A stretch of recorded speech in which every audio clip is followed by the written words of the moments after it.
अला रसूलिहिल करीम अम्मा बाद फ़ाउज़ु बिल्लाहि मिनश्शैतानिर्रजीम बिस्मिल्लाहिर्रहमानिर्रहीम। अस्सलामु अलैकुम वरहमतुल्लाहि वबरकातुहू। इस दुआ और उम्मीद के साथ कि आप जहाँ पर भी हों खैरियत से हों और हमेशा खुश रहें। I hope all of you will be okay by the grace of Allah who is the Rahman and Rahim.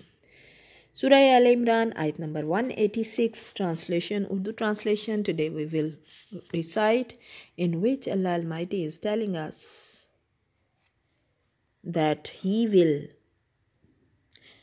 examine us with different things. इससे पहले आयत में हमने पढ़ा कि अल्लाह पाक ने बताया that death is मौत क्या है, हर जान ने मौत का मज़ा चखने वाली है। कुल्लु नफ्सिन ज़ाइक़तुल मौत। This is the fact. No one is except it. कोई भी इससे बच नहीं सकता। This is the fact of life, that when Allah Almighty sent in the world, we have to go back to Him.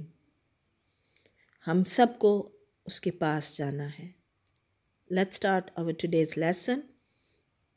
Ayat number 186 of Surah Al Imran, with the name of Allah who is the Rahman and Rahim.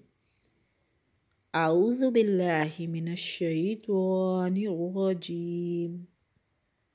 بسم الله الرحمن الرحيم.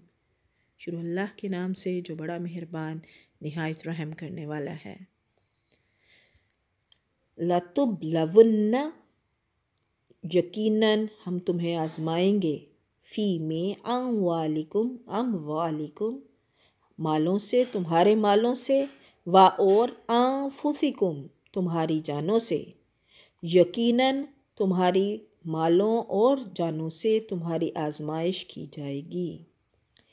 वला तस्माउन्ना, और तुम्हें सुननी पड़ेंगी, मिनल्लज़ीना, उन लोगों की, ऊतुल किताबा, दी गई जिन्हें किताब, में कब्लिकुम, से तुमसे पहले, व मिनल्लज़ीना, और वो लोग, अशरकू, जिन्होंने शिर्क किया, अज़न, तकलीफ़ दे बातें, कसीरन, बहुत ज़्यादा। और ये भी यकीन है कि तुम्हें उन लोगों की जो तुमसे पहले किताब दिए गए और मुशरिकों की बहुत सी दुख देने वाली बातें सुननी पड़ेंगी। अल्लाह पाक हमारे प्यारे नबी से फरमा रहे हैं, व और इन तस्बिरु, अगर सब्र करो तुम, व तत्तकू, और परहेजगारी करो, फ़इन्ना, पस बेशक, ज़ालिका, ये है, मिन से अज़मिल उमूर, बड़ी हिम्मत का काम। और अगर तुम सब्र कर लो और परहेजगारी इख्तियार करो तो यकीनन ये बहुत बड़ी हिम्मत का काम है। अल्लाह पाक फरमा रहे हैं कि वो लोग यानी मुशरिकीन मक्का जो थे और जो यहूद थे वो आपको तकालीफ़ भी देंगे, वो आपको बातें भी सुनाएंगे, लेकिन आपने सब्र से काम लेना है और परहेजगारी इख्तियार करेंगे तो ये बड़ी हिम्मत का काम है। यकीनन ये बड़ी हिम्मत का काम है। अब अगर इसको हम ये देखें कि इस आयत में अहले ईमान को उनके ईमान के मुताबिक आज़माने का बयान है, जैसा कि सूरह बकरा की आयत नंबर 155 में भी गुजर चुका है। इस आयत की तफसीर में एक वाक़या भी आता है कि रईसुल मुनाफिकीन अब्दुल्ला बिन उबी ने अभी इस्लाम का इजहार नहीं किया था और जंग बदर भी नहीं हुई थी कि नबी करीम सल्लल्लाहु अलैहि वसल्लम हज़रत साद बिन उबादा रज़ियल्लाहु तआला अन्हु की अयादत के लिए बनी हारिस बिन खज़रज में तशरीफ़ ले गए। रास्ते में एक मजलिस में मुसलमान, मुशरिकीन, यहूद और अब्दुल्ला बिन उबई जो वग़ैरह बैठे हुए थे। आप वहाँ आए और सलाम किया। आपकी सवारी से जो गर्द उठी, इब्ने उबई ने इस पर भी नागवारी का इजहार किया और आपने उन्हें ठहर कर कबूल इस्लाम की दावत भी दी, जिस पर अब्दुल्ला बिन उबई ने गुस्ताखाना कलामात भी कहे। वहाँ बाज़ मुसलमान भी थे, उन्होंने उसके बरक्स आपकी तहसीन फरमाई। करीब था कि उनके दरमियान झगड़ा हो जाए। आपने उन सबको खामोश कराया। फिर आप हज़रत साद रज़ियल्लाहु तआला अन्हु के पास पहुँचे तो उन्हें भी ये वाक़या सुनाया, जिस पर उन्होंने फरमाया कि अब्दुल्ला बिन उबई ये बातें इसलिए करता है کہ آپ صلی اللہ علیہ وآلہ وسلم کے مدینہ آنے سے قبل یہاں کے جو رہنے والے تھے انہوں نے اس کی تاج پوشی کرنی تھی۔ آپ کے آنے سے اس کی سرداری کا جو یہ حسین خواب تھا وہ ادھورا رہ گیا، جس کا اسے سخت صدمہ ہوا، اور اس کی یہ باتیں اس کی دشمنی اور بغض کا جو ہے وہ اظہار ہیں، اس لیے آپ درگزر سے کام لیں۔ اور یہ صحیح بخاری کی حدیث نمبر 4566 ہے۔ اچھا، دوسری بات جو بیان کی جا رہی وہ یہ کہ اہل کتاب سے مراد، یعنی وہ لوگ جنہیں کتاب دی گئی، اہل کتاب سے مراد یہود و نصارہ ہیں، اور یہ نبی کریم صلی اللہ علیہ وآلہ وسلم اسلام اور مسلمانوں کے خلاف مختلف انداز سے طعن و تشنیع کرتے رہتے تھے۔ اسی طرح مشرکین عرب کا حال تھا۔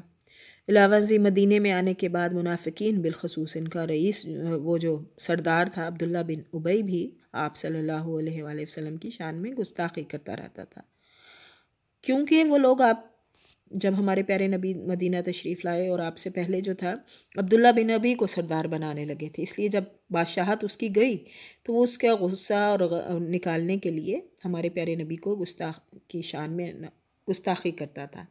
ان حالات میں اللہ پاک مسلمانوں کو عفو و درگزر اور صبر اور تقوی اختیار کرنے کی تلقین کر رہے ہیں، جسے معلوم ہوا کہ اگر حق کے راستے میں آپ کو ایسی باتیں سننی پڑیں تو آپ کو صبر اور پرہیزگاری سے کام لینا چاہیے۔ یعنی اگر ہم اس میں کی پوائنٹ دیکھیں تو اللہ پاک ایکچولی ہم آج کے اس سے ریلیٹ کریں تو یہ بات ہمیں سمجھ میں آ رہی ہے کہ ہمیں یہ لیسن ملنا چاہیے کہ کسی بھی قسم کے حالات ہوں، you have to be patient, آپ کو صبر سے کام لینا چاہیے اور اللہ کے حکم کے مطابق کام کرنا چاہیے، کیونکہ اسی میں ہماری کامیابی ہے۔ اہل ایمان کے مطابق اللہ پاک جو ہیں آپ کے ایمان کے مطابق آزمائش کرتے ہیں، ہر ایک کی آزمائش ہوتی ہے۔ اللہ پاک بس اپنا کرم رکھیں، اپنا فضل رکھیں، کیونکہ ہم اس کی آزمائش کے قابل نہیں ہیں۔ اللہ پاک ہمیں سمجھا رہے ہیں، ہمیں بتا رہے ہیں کہ سچویشن کیسی بھی ہو، تکالیف کیسی بھی آئیں، آپ نے صبر سے کام لینا ہے۔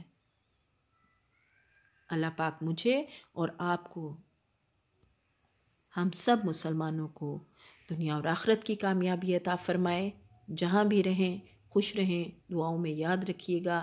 وآخر دعوانا ان الحمد للہ رب العالمین، فی امان اللہ۔